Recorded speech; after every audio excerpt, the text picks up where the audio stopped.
5012 വാക്കൻസിയുമായി Indian statistics agriculture and mapping ISAM latest job notification details. എവിടെ നോക്കിയാലും ഏത് യൂട്യൂബ് ചാനൽ നോക്കിയാലും ഈ ഒരു വീഡിയോ ആണ് ഇപ്പോൾ കാണാനുള്ളത്. നിങ്ങൾ അയക്കാൻ ഉദ്ദേശിക്കുന്നുണ്ടെങ്കിൽ ജസ്റ്റ് ഒരു മിനിറ്റ് നോക്കുക.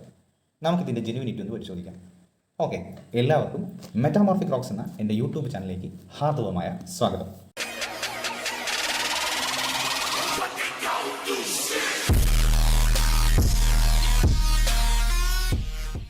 Indian statistics agriculture and mapping ISAM ഈ ഒരു ജോബ് നോട്ടിഫിക്കേഷനുമായി ബന്ധപ്പെട്ട് ഒട്ടനവധി യൂട്യൂബ് ചാനലുകളിൽ വീഡിയോസ് കാണുന്നുണ്ട്. പക്ഷേ ഇതിൻ്റെ ജെനുവിനിറ്റി നമുക്കൊന്ന് പരിശോധിക്കണം. ഇത് ജെനുവിനാണോ എന്ന് നിങ്ങൾ ഉറപ്പ് വരുത്തിയതിന് ശേഷം ഓരോ ഉദ്യോഗാർത്ഥികൾക്കും ഇതിലേക്ക് അപേക്ഷിക്കാതിരിക്കാം. പക്ഷേ ഞാനിതിൽ ചൂണ്ടിക്കാട്ടുന്ന കുറച്ച് പോയിന്റുകളുണ്ട്. ആ പോയിന്റുകൾ നിങ്ങളൊന്ന് നോട്ട് ചെയ്യാം. ഇതിൽ organisation name Indian statistics agriculture and mapping ISAM എന്ന് പറയുന്നുണ്ട്. ഗവൺമെൻറ് ജോബ് ആണെന്ന് പറയുന്നുണ്ട്. ഡയറക്റ്റ് റിക്രൂട്ട്മെൻ്റ് ആണെന്ന് പറയുന്നുണ്ട്. പക്ഷേ അഡ്വർടൈസ്മെൻറ്റ് നമ്പർ കൊടുത്തിട്ടില്ല. ഒരു സെൻട്രൽ ഗവൺമെൻറ് ജോബിൻ്റെ അഡ്വർടൈസ്മെൻറ്റ് നമ്പർ കൊടുത്തിട്ടില്ല. ഒന്നാമത്തെ പോയിന്റ്. പോസ്റ്റ് നെയിം കൊടുത്തിട്ടുണ്ട്. Assistant manager, field officer, junior survey officer, lower division clerks, multi tasking staff. 5012 വാക്കൻസിയും കൊടുത്തിട്ടുണ്ട്. പോയിന്റ് നമ്പർ 2, സെൻട്രൽ ഗവൺമെൻറ് ജോബാണ്. ഇപ്പോൾ ഇറങ്ങുന്ന ഒട്ടനവധി സെൻട്രൽ ഗവൺമെൻറ് ജോബിനും ഇത്രയധികം വേക്കൻസി കണ്ടിട്ടില്ല. എല്ലാവരും ഇതിൻ്റെ ജെനുവിനിറ്റി ഒന്ന് പരിശോധിക്കുക. തെലങ്കാന, ആന്ധ്രാപ്രദേശ്, തമിഴ്നാട്, കർണാടക, ഒഡീഷ ജോബ് ലൊക്കേഷൻ കൊടുത്തിട്ടുണ്ട്. ഓക്കെ, അതിൻ്റെ ഒരു നോട്ട് ഞാൻ തരാം, ശ്രദ്ധിക്കാം. സാലറി 28,000, 45,000 കൊടുത്തിട്ടുണ്ട്. ഓൺലൈനായിട്ട് അപേക്ഷിക്കാം. ഇത് നോട്ട് ചെയ്യട്ടെ, ഓൺലൈനായിട്ട് അപേക്ഷിക്കാം. പിന്നെ ആപ്ലിക്കേഷൻ സ്റ്റാർട്ട് ചെയ്ത് 28-ാം തീയതി, ഇന്ന് സ്റ്റാർട്ട് ചെയ്തിട്ടുണ്ട്. ജൂൺ മാസം 2022, ജൂലൈ മാസം 21-ാം തീയതി വരെ നിങ്ങൾക്ക് ഇത് അപേക്ഷിക്കുകയും ചെയ്യാം എന്ന് പറയുന്നുണ്ട്. പക്ഷേ അടുത്ത ഒരു പോയിന്റ് നിങ്ങൾ ശ്രദ്ധിക്കുക. ഒഫീഷ്യൽ വെബ്സൈറ്റ്, ആ ഒരു വെബ്സൈറ്റ് നിങ്ങളൊന്ന് നോട്ട് ചെയ്ത് വെക്കുക. isam.org.in. ആ ഒരു വെബ്സൈറ്റിൻ്റെ ജെനുവിനിറ്റി കൂടി നമുക്കൊന്ന് പരിശോധിക്കാനുണ്ട്. ഓക്കെ, ഇതൊന്ന് നിങ്ങൾ മെയിനായിട്ട് നോട്ട് ചെയ്യാം. ഇതിൽ assistant manager, field officer, junior survey officer ഇത്രയധികം വേക്കൻസി കാണുന്നുണ്ട്. അത് ഡിഗ്രി ക്വാളിഫിക്കേഷനുള്ളവർക്കൊക്കെ അപേക്ഷിക്കാൻ പറ്റും. അതേപോലെ ലോവർ ഡിവിഷൻ ക്ലർക്കിനാണെങ്കിൽ 1284 വേക്കൻസി ഉണ്ട്. അത് +2 ക്വാളിഫിക്കേഷനുള്ളവർക്ക് അപേക്ഷിക്കാൻ പറ്റും. മൾട്ടി ടാസ്കിംഗ് സ്റ്റാഫ് 10th ക്വാളിഫിക്കേഷനുള്ളവർക്ക് അപേക്ഷിക്കാൻ പറ്റും. 1758 വേക്കൻസിയും കാണുന്നുണ്ട്. അങ്ങനെ ടോട്ടൽ 5012 വേക്കൻസിയും കാണുന്നുണ്ട്. ശ്രദ്ധിക്കുക, അത്രയും 5012 വേക്കൻസിയും കാണുന്നുണ്ട്. അതിൻ്റെ സാലറി പാക്കേജൊക്കെ കാണുന്നുമുണ്ട്. അതൊക്കെ നിങ്ങളൊന്ന് നോട്ട് ചെയ്യാം.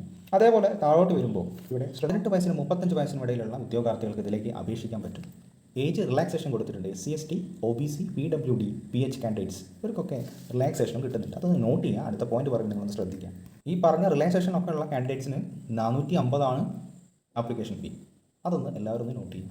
സെൻട്രൽ ഗവൺമെൻറ് ജോബാണ്. റിലാക്സേഷൻ, ഏജ് റിലാക്സേഷൻ ഒക്കെ ഉണ്ട്. പക്ഷേ ഫീസിന് മാത്രം റിലാക്സേഷൻ ഇല്ല. അതൊന്ന് നിങ്ങൾ നോട്ട് ചെയ്യണം. ഓക്കെ, അതാണ് എൻ്റെ അടുത്ത പോയിന്റ്. ഓക്കെ, ഇനി ഇതിൻ്റെ ജോബുമായി ബന്ധപ്പെട്ട ഒഫീഷ്യൽ നോട്ടിഫിക്കേഷനിലേക്ക് നമ്മൾ പോകുമ്പോൾ ക്ലിക്ക് ചെയ്യുമ്പോൾ നമ്മൾ കാണാൻ കഴിയുന്നത് ഡയറക്റ്റ് ഇതിൻ്റെ വെബ്സൈറ്റിലേക്കാണ് പോകുന്നത്. ഒഫീഷ്യൽ നോട്ടിഫിക്കേഷൻ എന്ന് പറഞ്ഞിട്ടാണ് അത് കൊടുത്തിട്ടുള്ളത്. ഡയറക്റ്റ് വെബ്സൈറ്റിലേക്കാണ് പോകുന്നത്. ഈ വെബ്സൈറ്റിൻ്റെ ജെനുവിറ്റി നമുക്ക് നോക്കണ്ടേ. Indian statistics agriculture and mapping എന്ന് പറഞ്ഞിട്ട് കാണുന്നുണ്ട്. ഇതിൽ നോട്ടിഫിക്കേഷനൊക്കെ കൊടുത്തിട്ടുണ്ട്. തെലങ്കാന സ്റ്റേറ്റ്സ്, ആന്ധ്രാപ്രദേശ്, തമിഴ്നാട്, കർണാടക, ഒഡീഷ കൊടുത്തിട്ടുണ്ട്. പക്ഷേ അതുപോലെ രജിസ്ട്രേഷൻ്റെ ലിങ്ക് കൊടുത്തിട്ടുണ്ട്. ഫീ പേയ്മെൻറ്റ് എന്തായാലും കൊടുക്കും, അതുകൊണ്ട് അപ്ലൈ ഓൺലൈൻ അതും കൊടുത്തിട്ടുണ്ട്. ഡൗൺലോഡ് അക്നോളജ്മെൻറ്റ് അതുമുണ്ട്. പക്ഷേ റിസൾട്ട് മാത്രമൊന്നുമില്ല. ഇതുവരെ ഈ ഒരു വെബ്സൈറ്റിൽ അങ്ങനത്തെ ഒരു ആപ്ലിക്കേഷൻ പ്രോസസ്സൊന്നും കണ്ടുവരുന്നില്ല. റിസൾട്ട് മാത്രമൊന്നും കാണുന്നില്ല. നിങ്ങൾ നോട്ട് ചെയ്യേണ്ട അടുത്ത പോയിന്റ്. അതുപോലെ എല്ലാവരും ശ്രദ്ധിക്കുക. ഈ വെബ്സൈറ്റിൻ്റെ ലാസ്റ്റ് പേജിലേക്ക് ഒന്ന് പോവുക. ലാസ്റ്റ് പേജിൽ എത്തിക്കഴിഞ്ഞാൽ കോപ്പിറൈറ്റ് എന്ന് പറഞ്ഞ നോട്ട് നിങ്ങൾക്ക് കാണാൻ കഴിയും. അത് നിങ്ങളൊന്ന് ശ്രദ്ധിക്കുക. ദെൻ ഞാൻ സൂചിപ്പിക്കുന്ന ലാസ്റ്റ് പോയിന്റ്, നമ്മുടെ ഈ ഒരു വെബ്സൈറ്റിൻ്റെ ജെനുവിനിറ്റി പറ്റി ഞാൻ സൂചിപ്പിച്ചിട്ടുണ്ടായിരുന്നു. അത് നിങ്ങൾ ഗോഡാഡി എന്ന് പറഞ്ഞ സൈറ്റിൽ പോകണം. അതിൽ ഡൊമൈൻ നെയിം സെർച്ച് എന്ന് പറയുന്ന ആ ഡൊമൈൻ നമുക്ക് സെർച്ച് ചെയ്തിട്ടുണ്ടെങ്കിൽ ഈ ഒരു വെബ്സൈറ്റിൻ്റെ ജെനുവിനിറ്റി പറ്റി നമുക്ക് മനസ്സിലാക്കാൻ പറ്റും. ഓക്കെ, നമുക്ക് ഗോഡാഡിയിൽ ഡൊമൈൻ നെയിം ഒന്ന് സെർച്ച് ചെയ്ത് നോക്കാം. ISAM.org.in നമുക്ക് സെർച്ച് ചെയ്ത് നോക്കാം.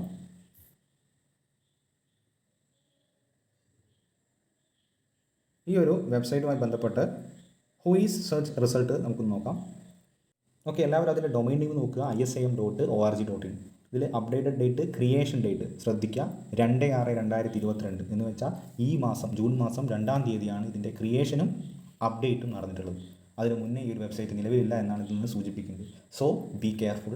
അതുകൊണ്ട് എല്ലാവരും നല്ല രീതിയിൽ ഈ ഒരു വെബ്സൈറ്റിനെ കുറിച്ചും ഈ ഒരു ആപ്ലിക്കേഷനെ കുറിച്ചും പരിശോധിച്ച് വ്യക്തമാക്കിയതിന് ശേഷം ഈ ഒരു ആപ്ലിക്കേഷൻ അയയ്ക്കുക. എല്ലാവർക്കും ശുഭദിനം.